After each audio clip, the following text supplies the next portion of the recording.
Afwan Ustaz, mic-nya tertutup Ustaz.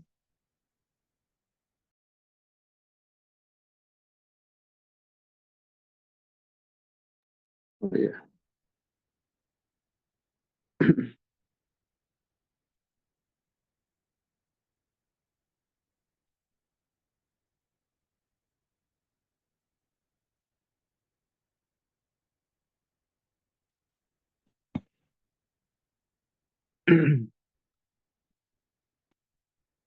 Bismillahirrahmanirrahim. Alhamdulillahirabbil alamin. Bihi nasta'inuhu ala umuri dunya wa din. Asyhadu an la ilaha illallah wa asyhadu anna Muhammadan abduhu wa rasuluh. Allahumma shalli wa sallim wa barik ala Muhammad wa ala alihi wa ashabihi wa man tabi'ahum bi ihsanin ila yaumil amma ba'du. Alhamdulillah pagi hari ini kita bisa bermajelis. Kita sekarang melanjutkan pembahasan tafsir ke juz 29 dan kita mulai dari surah Al-Mulk, surah Tabarak, karena eh,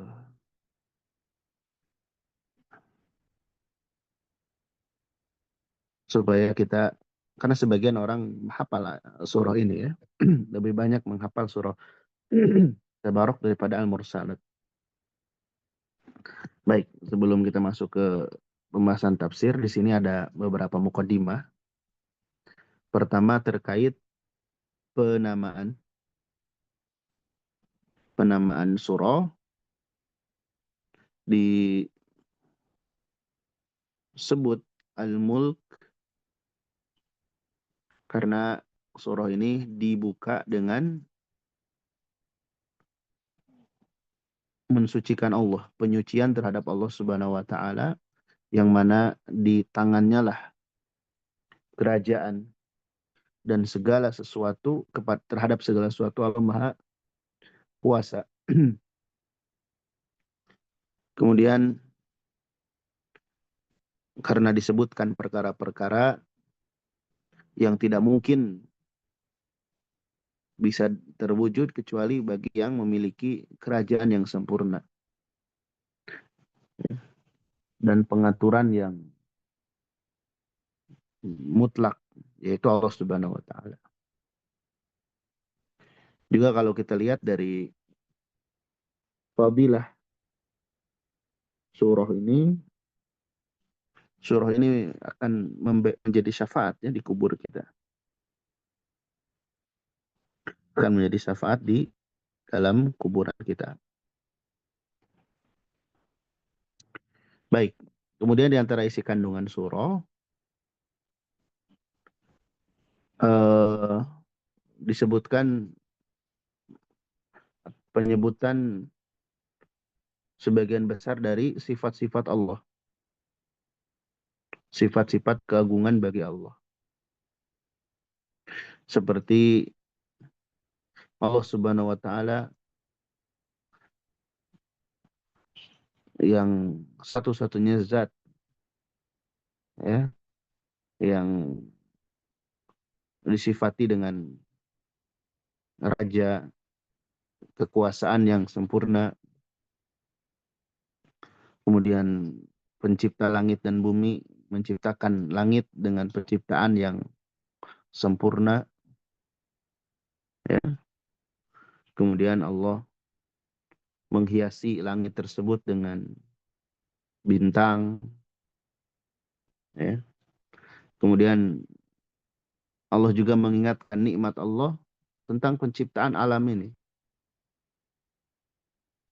Kemudian detailnya pengaturannya bagi kehidupan manusia. Bukan hanya diciptakan tapi ada aturan.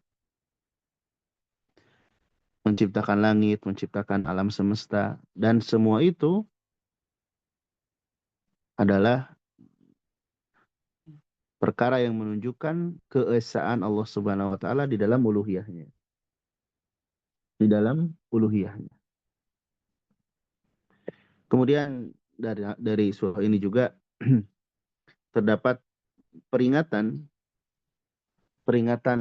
bagi manusia dari tipu daya syaitan. Ya. Jadi hati-hati jangan terperangkap dengan tipu daya syaitan. Karena memang demikian ya, karakter syaitan itu melakukan tipu daya. Dan dia yang jujur seperti itu. Nanti di akhirat, syaitan baru mengaku kalau selama di dunia,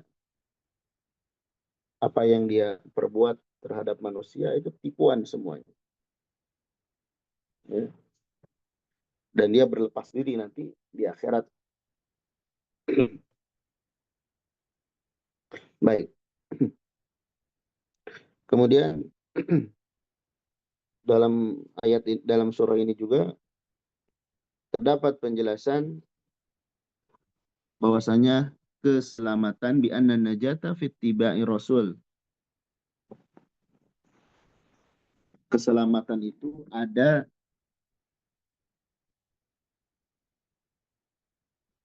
ketika kita mengikuti Rasul Shallallahu Alaihi Wasallam. Jadi kalau ingin selamat dunia dan akhirat,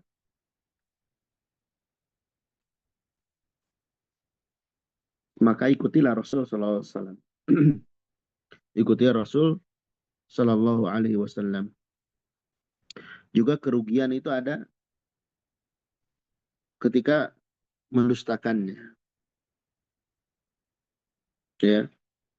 Kemudian peringatan kepada orang-orang yang membangkang bahwasanya Allah itu meliputi ilmunya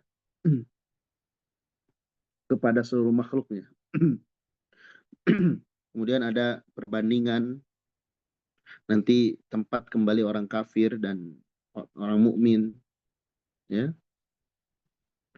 Juga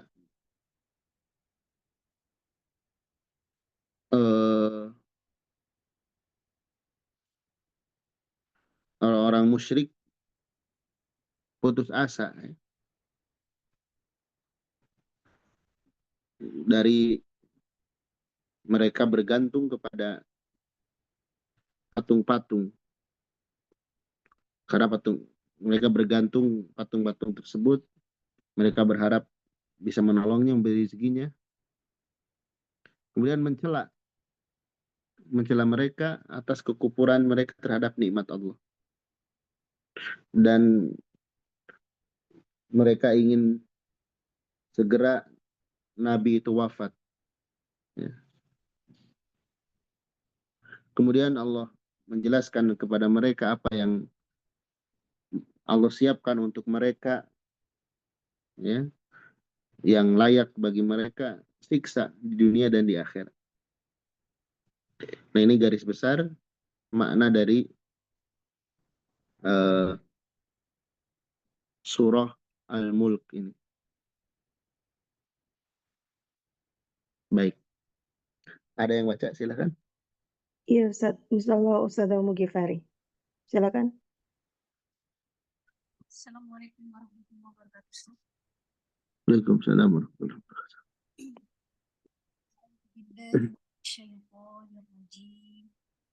Bismillahirrahmanirrahim. Suaranya kecil ya. Nah, Biasa jangan pakai headset. Kalau pakai headset kecil biasanya. iya. Tabarakalladzi biyadihil mulku wa huwa ala kulli syai'in qadir. Jelas Ustaz? Iya. Maha suci Allah yang di tangannya lah segala kerajaan. Dan Dia maha kuasa atas segala sesuatu. Tafsirnya, takasara khairullahi wa barruhu ala jami'i khalqih. Betapa banyak kebaikan Allah dan Allah melimpahkan kebaikan kepada seluruh makhluknya. Alladzi biyadihi mulkud dunya wal akhirati wa sultanihima. Yang di tangannya kerajaan dan kekuasaan di dunia dan di akhirat. Nafidun fihima amruhu wa qada'uhu. Dan berlaku di antara keduanya perintah Allah dan ketetapan Allah. wa huwa ala kulli syai'in qadir, dan dia maha berkuasa atas segala sesuatu.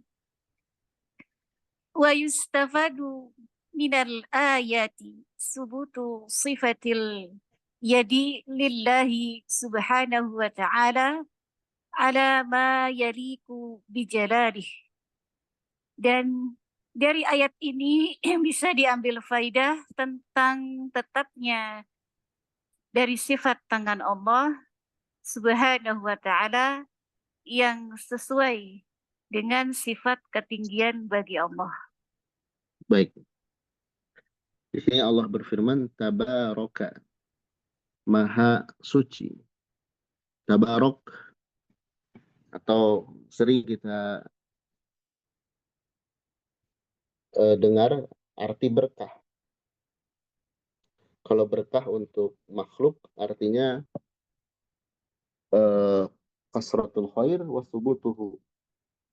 Banyak kebaikan dan langgeng tetapnya kebaikan itu. Jadi ketika orang dikatakan ini berkah hidupnya, artinya hidupnya itu banyak kebaikannya dan terus menerus. Ya, keberkahan itu ada pada seseorang itu di atas ketaatan, kemudian dia dijadikan sebab-sebab kebaikan. Makanya mubarak itu bermanfaat bagi orang lain. Diberkahi itu artinya bermanfaat bagi orang lain, mengajarkan kebaikan bagi orang lain.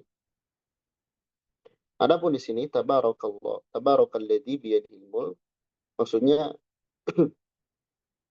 kebaikan Allah itu amat banyak kepada seluruh makhluk.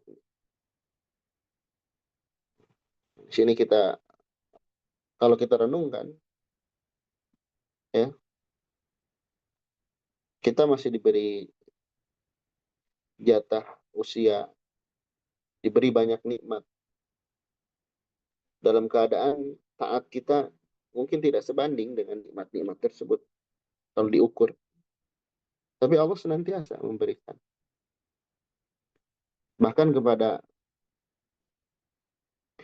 orang-orang yang durhaka kepadanya, Allah masih memberikan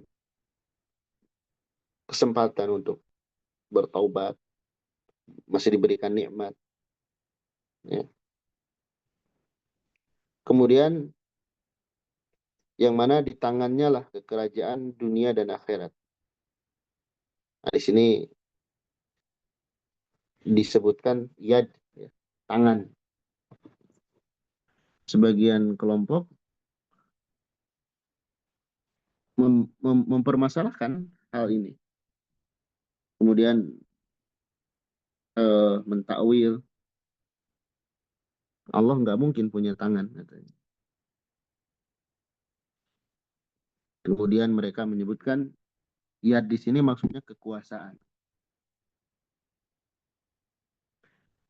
Kekuasaan Allah Subhanahu wa taala.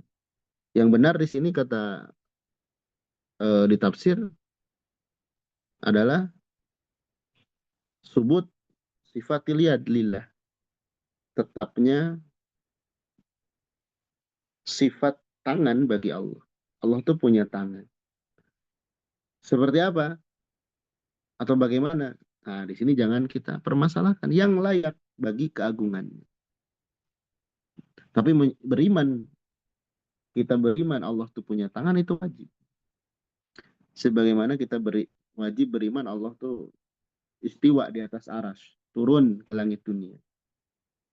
Kita pun beriman Allah tuh punya tangan, tapi jangan mempertanyakan bentuknya dan lain sebagainya. Imani saja. Maka dengan kekuasaannya ini Allah mengatur langit dan bumi. Dan Allah Maha berkuasa atas segala sesuatu. Jadi ini yang sekarang sedang cukup ramai ya, terkait sifat Allah Subhanahu, pembahasan sifat Allah Subhanahu wa taala.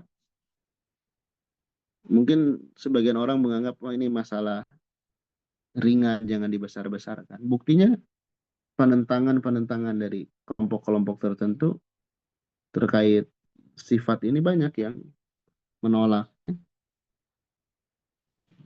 Maka kita sederhana, cukup kita imani, kemudian terkait kaifiahnya itu tidak diketahui. Gimana-gimananya jangan dipikirkan.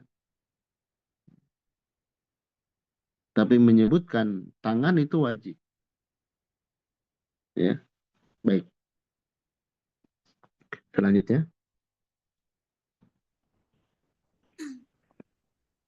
الذي خلق الموت والحياة ليبلوكم أيكم أحسن عملا وهو العزيز الغفور. Yang menjadikan mati dan hidup supaya dia menguji kamu. Siapa di antara kamu yang lebih baik amalnya? Dan dia maha perkasa, lagi maha pengampun. Tafsirnya, Alladzi khalaqal mauta wal hayata liyahtabirakum ayyuhan nasu ayyukum khairun amalan wa akhlasu. Allah yang menciptakan kematian dan kehidupan untuk menguji kalian. Wahai manusia, siapa di antara kalian yang lebih baik amalnya dan ikhlas? Wa huwal azizul ladzi la yu'jizuhu syai'un. Dan Allah yang maha perkasa, tidak ada yang melemahkan sesuatu pun. Al-Ghafuru liman taba min ibadih. Allah maha pengampun bagi setiap hambanya yang bertobat. Wa fil ayati targhibun fi fi'li ta'ati. Dan ayat ini ada dorongan untuk melakukan perbuatan ketaatan. Wa jazarun an-iqtirafil ma'asi. Dan larangan untuk melakukan perbuatan maksiat. Baik. Ayat ini kalau kita pahami dengan baik dan benar, ya, ini kunci kehidupan dunia dan akhirat. Kunci ketenangan hidup di dunia dan di akhirat. Kesuksesannya. Satu ayat ini diantaranya. Ya. Coba kita renungkan, kita ini hidup. Dicipta oleh Allah. Lalu kita pun nanti akan wafat, akan diwafatkan oleh Allah. Apa maksud tujuan Allah?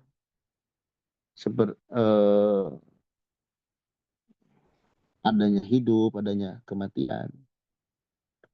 Ternyata tujuannya untuk menguji.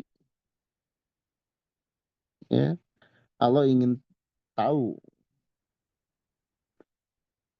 siapa manusia yang paling bagus amalannya.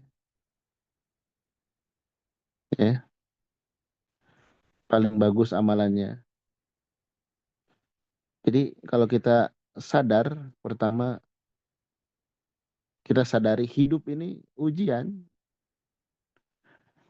Ujian. Harus sadar. Sehingga yang namanya ujian menuntut kita untuk mencari solusi. Mencari solusi. Dan kasih sayang Allah kepada hambanya, solusi itu ada di dalam agama. Jadi orang yang beragama dengan baik dan benar, di sana ada solusi kehidupan. Jangan menggambarkan kehidupan ini sebuah atau sekedar tempat mewujudkan cita-cita semata. Ingin A, ingin B, ingin C. Kemudian mengkondisikan bagaimana supaya segala sesuatu yang diinginkan tercapai. Menuntut kesempurnaan. Itu bukan seperti itu. Dunia ini atau kehidupan ini ujian. Ada yang diuji dengan berbagai macam bentuk. diuji dengan ekonomi, diuji dengan penyakit, diuji dengan berbagai macam lah. Tapi ingat, kehidupan ini akan berujung, yaitu kematian. Dan setelah kematian, apakah selesai? Belum. Kita akan mempertanggungjawabkan apa yang diperbuat atau dilakukan selama hidup di dunia. Nah, bagaimanapun ujian hidup atau bagaimanapun kondisi hidup, ya, jangan sampai melupakan kita dari ibadah kepada Allah. Karena apa? Maksud dari ujian tersebut, Allah tuh ingin tahu kita siapa yang beramal soleh, siapa yang berkualitas amalannya. Itu yang akan dinilai oleh Allah. Jadi semua orang sama diuji. Tapi nanti yang lolos itu yang tetap beribadah. Tidak kemudian, oh, saya hidup seperti ini, wajarlah saya nggak sholat, nggak ibadah. Misal ada orang yang seperti itu. Atau ngapain sholat, ibadah, hidup saya sudah enak. Nah, ini perkataan-perkataan yang keliru. Ya. Walaupun ada orang yang mengatakan seperti itu. Karena dia nggak ngerti hidup itu ujian. Disenangkan dia menganggap disayang. Disayang Tuhan, disayang Allah. Disempitkan dia menganggap ini dihinakan. Padahal sama.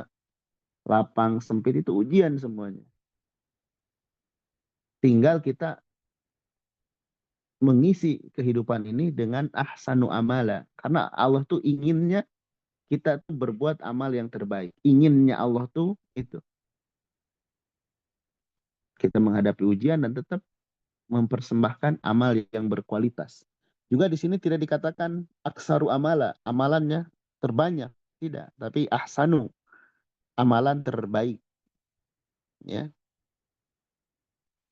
Kata para ulama, amalan terbaik ini akhlasuhu waswabuhu. Yang paling ikhlas dan yang paling benar. Seperti dijelaskan oleh Fudail bin Iyad rahimahullah. Akhlasuhu, ikhlas itu karena Allah. Aswab itu sesuai dengan tuntunan Rasulullah. Tidak bisa seorang itu ikhlas tapi keluar di tuntunan Rasulullah. Harus ditempuh keduanya. Ya. Nah, kalau seorang itu sudah paham hidup itu ujian, tapi kita harus nyari solusi yang terbaik.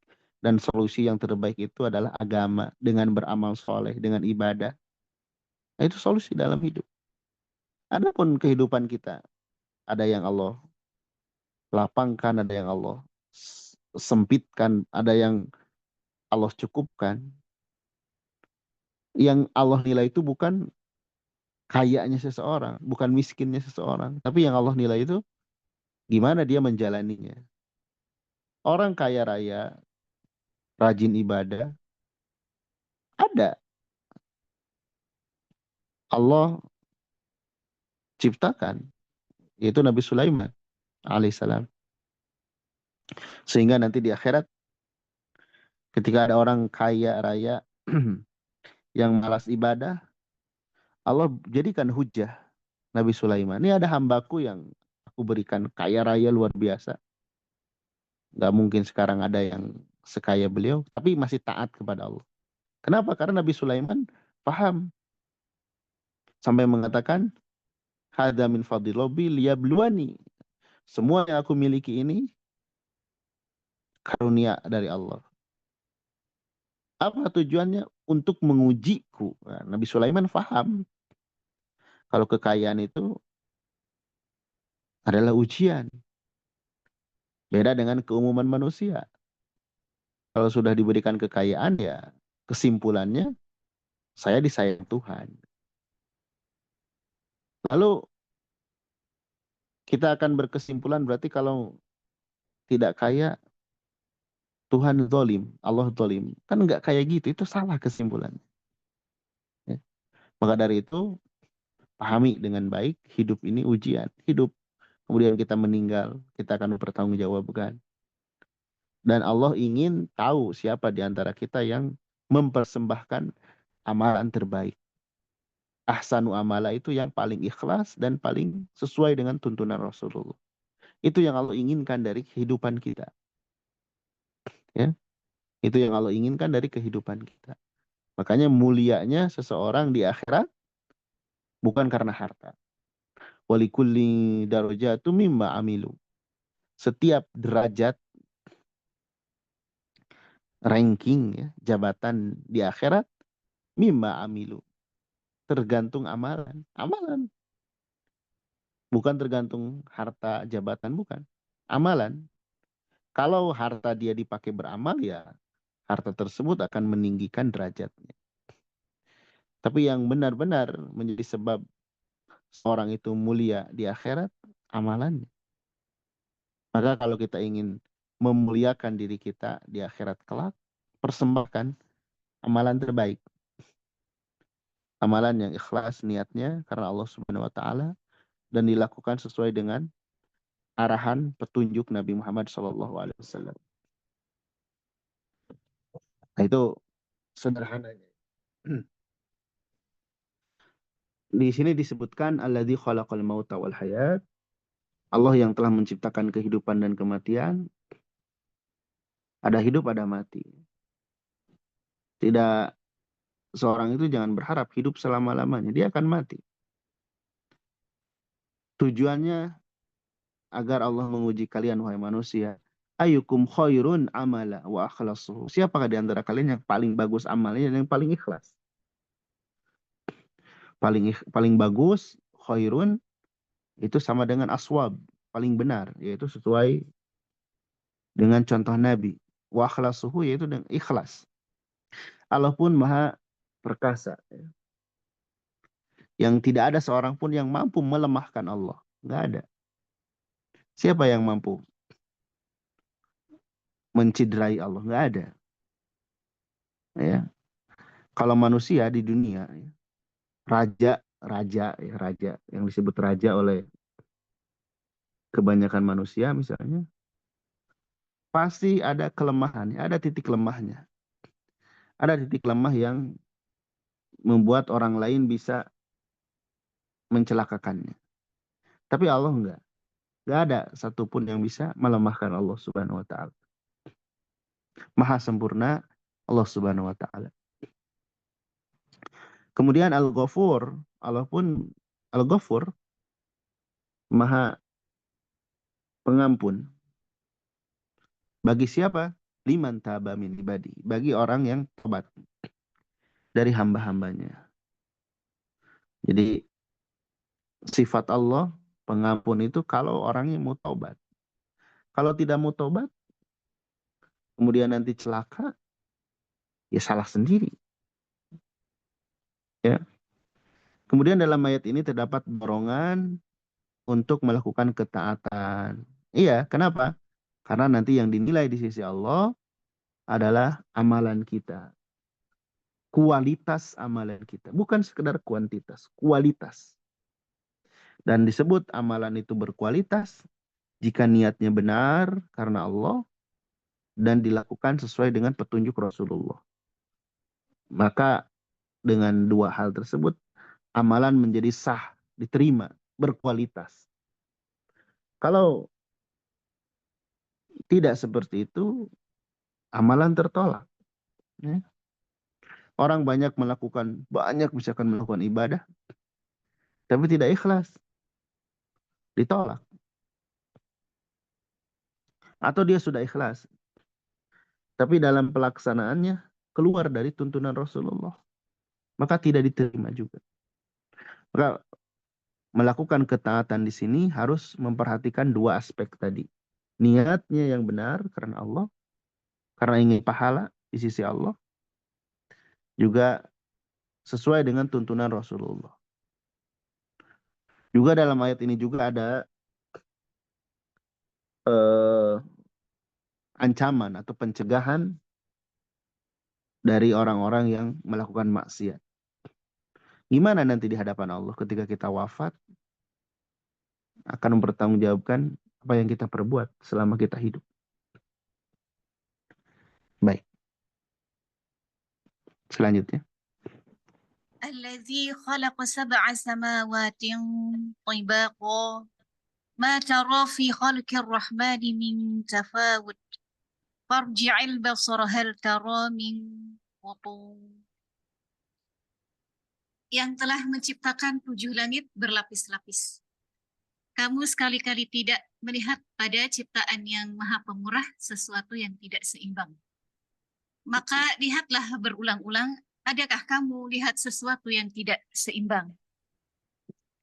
Tafsirnya, Alladzi khalaqa 7 samawatin mutanasikotin. Allah yang menciptakan langit, 7 langit berlapis-lapis, ba'duha fawqa ba'din. Dan sebagian di atas sebagian yang lain. Ma tara fi khalqir rahmani ayyuhan nadhir. Apakah kamu melihat ya ketidakseimbangan pada ciptaan Tuhan yang Maha Pemurah? Fa'idin nadhara ila samai. Hal tara fiha min syukukin aw sudu'in. Maka lihatlah kembali ke langit. Apakah kamu melihat ada langit itu terbelah atau retak? Kamu, Seth? Baik. Kemudian Allah menyebutkan kembali ya kemahakuasaan Allah. Allah zat yang menciptakan 7 langit yang berlapis. Langit yang kita lihat ini langit pertama, kalau dibandingkan antara bumi dan langit pertama, bumi ini seperti koin. Kemudian langit pertama ini seperti hamparan padang pasir, padang Sahara. Kecil bumi. Langit pertama dibandingkan dengan langit kedua, langit pertama seperti koin. Langit kedua seperti padang Sahara. Terus berlapis. Sampai langit ketujuh. Dibandingkan dengan arasy Allah, lebih besar lagi. Makanya Allahu Akbar. Allah itu maha besar. Besar kerajaannya. Maha kuasa atas segala sesuatu. Kadang kita mudah terpesona, mudah kagum dengan hasil karya manusia. Baik itu bangunan, atau apapun. Kendaraan. Kita misalkan melihat bangunan yang megah. Wah, ini bangunan megah sekali. Siapa arsiteknya? Wah, kita muji-muji dengan kehebatannya. Pernahkah hal tersebut kita ucapkan kepada zat yang menciptakan langit? Padahal kalau kita bandingkan semua ciptaan manusia nggak ada yang sebanding dengan ciptaan Allah Subhanahu wa Ta'ala. Tapi ya itu, kadang hati kita lemah. Kita lebih terpukau dengan manusia. Kita lebih merasa wah gitu. Padahal kita perhatikan ciptaan Allah yang besar, langit, bumi, diri kita. Yang mana dengan memperhatikan ciptaan-ciptaan tersebut diharapkan kita semakin yakin akan Allah Subhanahu wa Ta'ala, kemahakuasaannya. Sehingga kita pun dalam hidup, dalam menjalani hidup, banyak bergantung kepada Allah. Nah, itu buah dari meyakini kemahabesaran Allah. Allah menciptakan 7 langit yang berlapis-lapis. Kemudian kamu tidak akan melihat ciptaan Allah itu tidak teratur, tidak seimbang. Coba perhatikan lagi katanya. Apakah ada dari yang tidak seimbang? Ya. Ciptaan Allah apapun. Walaupun di sini yang disebut langit. Ya. Tapi secara umum, ciptaan Allah semuanya nggak ada yang kurang, nggak ada yang cacat. Kalaupun ada yang kurang atau menganggap kurang, itu di mata manusia. Dan kalau disuruh buat mah nggak akan bisa. Misalnya ada orang yang, wah ini orang berkebutuhan misalkan. Kita disuruh buat seperti itu nggak akan bisa. Baik. Allah menciptakan 7 langit yang berlapis-lapis. Sebagiannya di atas sebagian tadi ya, bertingkat. Dan besarnya pun berbeda-beda. Engkau tidak akan melihat dari ciptaan Allah, wahai orang-orang yang melihat, dari perkara yang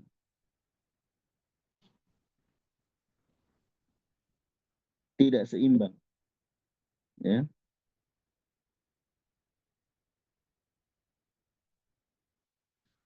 Kita tidak akan melihat retak, rusak, nggak ada. Ya, di sini ayat agar kita betul-betul meyakini keagungan Allah Subhanahu wa taala. Baik. Terus ثم ارجع البصر كرتين ينقلب إليك البصر خاسئا وهو حسير.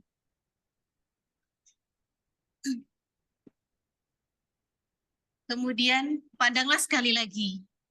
Niscaya penglihatanmu akan kembali kepadamu dengan tidak menemukan sesuatu cacat, dan penglihatanmu itu pun dalam keadaan payah.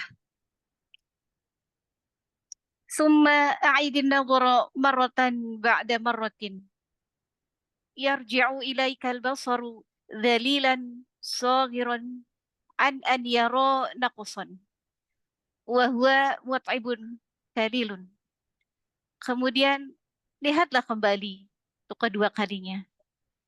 Pandanganmu secara hina yang lemah akan kembali kepadamu, bahwa kamu tidak melihat kekurangan, tidak ada kekurangan. Wa huwa mut'ibun halilun, dan pandanganmu kepayahan, lelah dan payah. iya. Ya, ini masih semana dengan ayat di atas ya. Kalau kita nyari kekurangan itu gak akan dapat. Dan gak ada manfaatnya nyari kekurangan Allah. Mirip kita ngorek-ngorek kekurangan manusia. Capek hidup kita. Ya. Apalagi Allah Subhanahu wa taala. Gak ada kurangnya. Yang ada kita banyak bersyukur. Banyak mengagungkan Allah Subhanahu wa taala. Jadi ketika kita mengucapkan Allahu Akbar, renungkan Allah itu memang maha besar. Ketika kita mengucapkan la ilaha illallah, la haula wala quwata illa billah. Lihat diri kita ini kerdil dan rasakan kebesaran Allah Subhanahu wa taala. Baik. Terus وَلَقَدْ زَيَّنَّا السَّمَاءَ الدُّنْيَا بِمَصَابِيحَ وَجَعَلْنَاهَا رُجُومًا لِلشَّيَاطِينِ وَأَعْتَدْنَا لَهُمْ عَذَابَ السَّعِيرِ.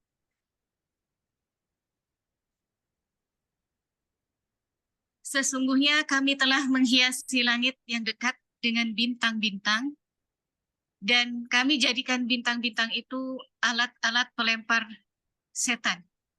Dan kami sediakan bagi mereka siksa neraka yang menyala-nyala. ولقد زينا السماء القريبة التي تراها العيون بنجوم عظيمة مضيئة. Dan sungguh kami telah menghiasi langit yang dekat dengan bintang-bintang yang besar dan terang.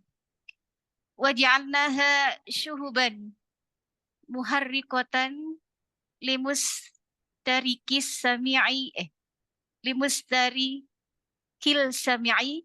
مِنَ الشَّيَاطِينِ.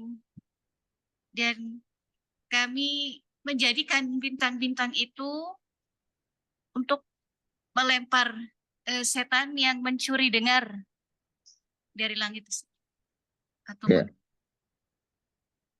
وأعتدنا لهم في الآخرة عذاب النار الموقدة يقاسون حرها. Dan kami sediakan bagi mereka di akhirat adab muqadati yuqasuna harroha, dan kami sediakan bagi mereka di akhirat siksa neraka yang menyala-nyala dan sangat panas. Dan neraka itu sangat panas. Iya. Di sini Allah Subhanahu wa taala menyebutkan fungsi bintang. Dua fungsi bintang. Bintang itu fungsinya ada 3. Di sini disebutkan 2. Pertama, penghias langit. Langit dunia, langit yang kita lihat, ya, yang dekat dengan kita. Karena ada langit lagi di atasnya. Jadi penghias langit. Kemudian pelempar syaitan yang mencuri berita dari langit. Kemudian yang ketiga, sebagai alamat. Tempat mengambil arah petunjuk. Itu fungsi bintang. Ya. Penghias, kita lihat. Kalau kita lihat bintang indah. Semua orang mengakui keindahannya. Baik mukmin maupun non-mukmin. Muslim maupun non-muslim. Adapun di sini pelempar syaitan. Teknisnya, bagaimana caranya Allah melempar, nah itu Allahu a'lam. Kemudian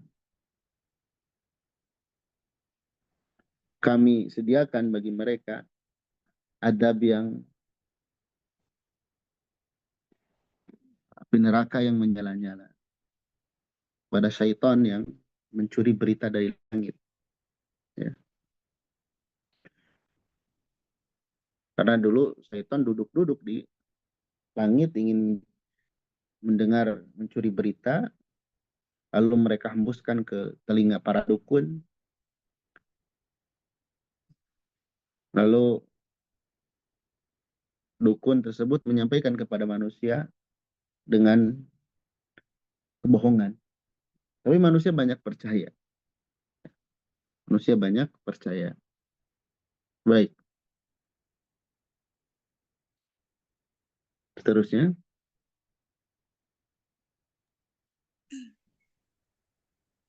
وَلِلَّذِينَ كَفَرُوا بِرَبِّهِمْ عَذَابُ جَهَنَّمَ وَبِئْسَ الْمَصِيرُ. Dan orang-orang yang kafir kepada Tuhannya memperoleh azab jahanam. Dan itulah seburuk-buruk tempat kembali. وَلِلْكَافِرِينَ بِخَالِقِهِمْ عَذَابُ جَهَنَّمَ وَسَاءَ الْمَرْجِعُ لَهُمْ جَهَنَّمُ. Dan bagi orang-orang yang kafir kepada pencipta mereka, ada atau disediakan azab neraka jahanam.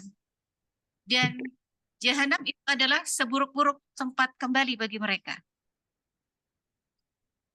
Baik. Ini jelas sekali ayatnya ya. Kadang ya manusia tidak merasa terancam. Terbukti juga dengan hukum dunia. Misalkan yang melakukan perbuatan ini akan dipenjara Masih banyak orang yang melakukannya. Itu dunia yang ada buktinya, apalagi akhirat. Orang-orang itu kalau tidak punya iman ya, walaupun sudah diancam seperti ini, akan diazab, mereka tidak akan percaya. Iman kita di sini yang menentukan. Ya. Baik. Terus, ini di sini disebutkan di ayat 7 dan seterusnya tentang bagaimana siksaan yang akan dialami oleh orang-orang kafir di akhirat nanti, di neraka nanti. Baik. Iya. إذا ألقوا فيها سمعوا لها شهيقا وهي تفور إذا طرح هؤلاء الكافرون في جهنم سمعوا لها صوتا شديدا منكرا. Jika orang-orang kafir itu dilemparkan ke dalam neraka jahanam, mereka akan mendengar suara yang keras, yang mengerikan. Wahia tuhli bulyanan syadidan. Karena neraka itu sangat mendidih dan bergolak, Ustaz. Sangat mendidih. Iya. Nah, Ustaz. Baik. Apabila mereka dilemparkan ke dalamnya, di sini menunjukkan penghinaan. Ya. Kalau penghuni surga, dipersilakan masuk. Dibukakan pintunya. Penghuni neraka dilempar. Dihinakan. Jadi kalau kita melihat sekarang di dunia, sebagai orang-orang kafir misalkan dimuliakan, terus otoriter dan sebagainya, ingat ayat ini. Nanti mereka tuh dilemparkan mereka. Sekarang mungkin ya mereka berkuasa, nanti dilempar. Lalu mereka akan mendengar di dalam neraka itu suara yang mengerikan. Baik berupa gejolaknya, ya, mendidihnya. Banyak suara-suara yang bahkan dari jauh neraka itu sudah berteriak memanggil calon penghuninya. Naudzubillah minan nar. Mengerikan ya, bukan hal yang enteng. Ya ada suara yang mengerikan, yang menakutkan. Kita di dunia saja kadang ada suara-suara tertentu yang bikin takut. Padahal belum tahu hakikat itu ada atau tidak dari suara itu. Nanti neraka itu selain ada suara ada hakikatnya yang siap meluluh lantahkan tubuh penghuninya. Dan azab itu berulang terus. Berulang terus. Nggak ada henti-hentinya. Ya. Baik. Lanjut ya. Takadu tamayyazu minal ghayz.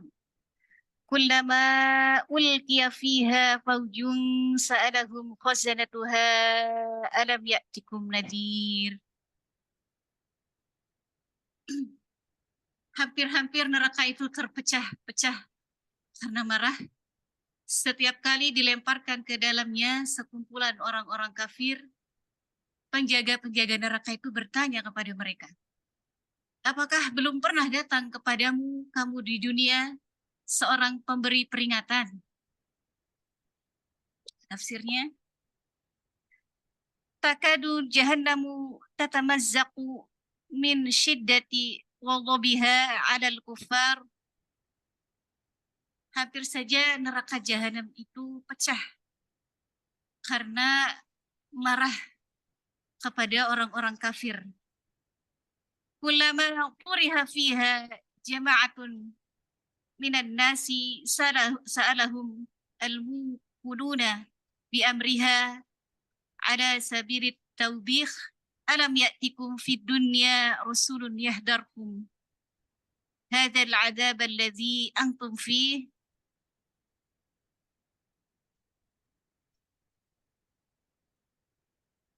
Kemudian atau setiap orang kafir itu dilempar, maka penjaga neraka itu bertanya kepada mereka, apakah ketika di dunia tidak pernah datang seorang rasul yang memberikan peringatan kepada kalian akan adab ini yang akan kalian rasakan di dalamnya. Baik. Yes, ya, ini cemoohan ya, taubih, celaan, penghinaan kepada orang kafir. Neraka itu hampir terpecah karena marah, kesal, ya, murka. Ya, mengerikan sekali. Setiap kelompok dilemparkan ke dalamnya, para penjaga yang ditugaskan menjaga neraka bertanya, alam ya'tikum nadhir? Belum datangkah kepada kalian orang yang mengingatkan? Ini cemoohan. Kenapa kamu masuk neraka? Emang dulu nggak ada yang ngingetin? Kurang lebih gitulah. Dulu nggak ada yang ngingetin kalian. Padahal Allah menyebutkan, inna anzarnakum adzaban qariba. Kami mengingatkan, mewanti-wanti kalian dengan azab yang dekat. Maksudnya, sebelum meninggal, ayo bertobat dulu, beramal dulu. Nanti itu ada azab di akhirat itu. Dan kita nggak tahu kita selamat atau tidak. Kalau kita tidak berusaha. Nanti ini cemoohan.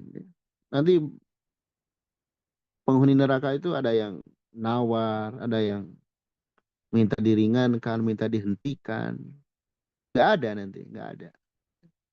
Yang ada setiap terkelupas Allah ganti kulit. Ini ayat-ayat takhwif. Biar kita takut nanti.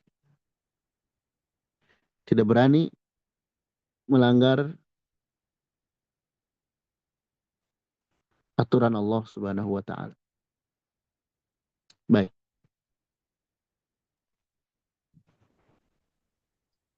Qalu bala qad ja'ana nadhirun fakadzabna wa qulna ma nazzalallahu min syai'in in antum illa fi dhalalin kabir. Mereka menjawab, benar ada. Sesungguhnya telah datang kepada kami seorang pemberi peringatan. Maka kami mendustakannya dan kami katakan, Allah tidak menurunkan sesuatu pun. Kamu tidak lain hanyalah di dalam kesesatan yang besar. Tafsirnya, ajabuhum qailina bala qad ja'ana rasulun min 'indillahi wa hadarna. Mereka menjawab dan berkata, benar, seorang rasul Allah telah datang dan memberikan peringatan kepada kami. Fakadzabnahu, maka kami mendustakannya. Wa qulna fima jaa bihi minal ayat. Dan kami berkata ketika ayat-ayat itu datang, ma nazzalallahu ala ahadin min basyari syai'an. Wahai, dan Allah menurunkan pada salah satu orang pemberi peringatan. Allah tidak menurunkan. Oh, Allah tidak menurunkan pada sesuatu pun pada seorang manusia. Ma antum ayyuhar rasul illa fi dhihabi ba'idin 'anil haq. Wahai rasul atau utusan, sungguh kalian sangat jauh dari kebenaran. Baik, nah ini ngaku mereka ya. Ngaku nih di akhirat. Ketika ditanya, dulu ada yang ngingetin nggak? Ya, ada. Tapi sayang kami dulu mendustakan. Dan kami malah mencemooh Rasul itu. Apa cemoohan mereka? Mereka ngaku nih, Allah tidak menurunkan kepada seseorang dari manusia itu sesuatu. Maksudnya nggak ada yang namanya Rasul itu, nggak ada. Nggak percaya mereka akan kerasulannya. Dan mereka menganggap Rasul itu justru jauh dari kebenaran. Bahkan kan ketika di dunia menganggap gila, tukang sihir, menolak. Ya. Dan di akhirat ini pengakuan-pengakuan seperti ini nggak akan bermanfaat sedikit pun juga. Jangan sampai kita juga nanti mengalami ketika ditanya oleh Allah, kenapa dulu kamu tidak beramal? Kenapa dulu kamu berbuat dosa? Kita mengaku, iya. Tapi sayang, nanti pengakuan itu nggak ada manfaatnya sedikit pun juga. Tidak ada manfaatnya sedikit pun. Yang ada malah menambah siksa. Fadhuku falan nazidakum illa azaba. Rasakan, kata Allah. Kami tidak akan memberi tambahan kecuali siksa. Ya. Menyakitkan. Ya. Batin tersiksa, fisik tersiksa. Nauzubillah, waliyadzubillah. Maka dari itu, dari sekarang kita persiapkan diri kita agar tidak mengalami nasib sebagaimana yang dialami oleh para penghuni neraka. Nanti di ayat berikutnya akan dijelaskan beberapa pengakuan-pengakuan mereka dan nasib mereka di akhirat kelak. Yang semoga hal tersebut tidak menimpa kita. Ya. Nasallallahu assalamatu wal afiyah. Karena kepedihan akhirat nggak ada bandingannya dengan kepedihan dunia. Kalau kepedihan dunia dan kita sabar, jadi pahala di akhirat. Juga akan terhenti dengan kematian. Bahkan kadang Allah menolong dalam waktu yang dekat. Itu kepedihan dunia. Yakin itu. Tapi kepedihan akhirat tidak ada. Tidak ada yang bisa menolong kita. Terus selama-lamanya. Maka dari itu kita kuatkan ya keimanan kita dan jadikan hal-hal seperti ini pendorong untuk beramal soleh dan pencegah dari dosa. Baik, anak kira cukup ya untuk pagi hari ini. Nanti akan kita teruskan terkait keadaan-keadaan penghuni neraka di dalam neraka. Demikian kurang lebihnya mohon maaf. Sallallahu alaihi nabiyina Muhammad. Subhanakallahumma bihamdik. Asyhadu an la ilaha illa anta astaghfiruka wa atubu ilaik.